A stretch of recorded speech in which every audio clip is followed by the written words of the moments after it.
সাথে কাজ করব। এবং আজকের আমি মূলত এখানে এসেছি দোয়া নেওয়ার জন্য। এখানে আমাদের উস্তাদরা আছে, আকাবিররা আছে, এখানে দায়িত্বশীলরা আছে এবং ইসা হুজুরের এখানে হচ্ছে কবর আছে, জিয়ারত করার জন্য আসছি। তো সত্যিকার অর্থে আমি অনেক বেশি পুলকিত হয়েছি এবং আমি সমৃদ্ধ লাইব্রেরি দেখছিলাম।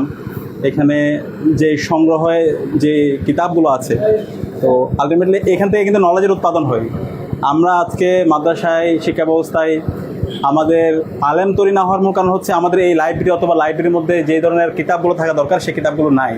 তো কিতাবের সংস্পর্শে না থাকার কারণে আলটিমেটলি আমাদের যেভাবে কিতাবে আলেম তৈরি হওয়া দরকার, যেভাবে নজটা ভালোভাবে বোঝা দরকার, সেটা হয় না। তো এখানে এসে যে পরিবেশটা আমি দেখতে পেয়েছি, শিক্ষার পরিবেশ এবং এলমের জন্য প্রতিযোগিতা, যে ফিকির মেহনত, এটা আমাকে অনেক বেশি উদ্বুদ্ধ করেছে, প্রাণবন্ত করেছে।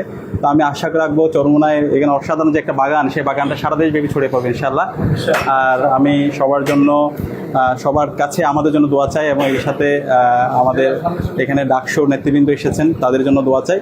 এবং আমরা আশা রাখছি ইনশাআল্লাহ আমরা সবাই একসাথে মিলে আমাদের যে গন্তব্য, আমরা জ্ঞান, আমল, নৈতিকতায় সমৃদ্ধ হয়ে ফেরার আলোয় আমাদের এই সমাজকে আমরা উদ্ভাসিত করবো ইনশাআল্লাহ। আসসালামু আলাইকুম রহমতুল্লাহ।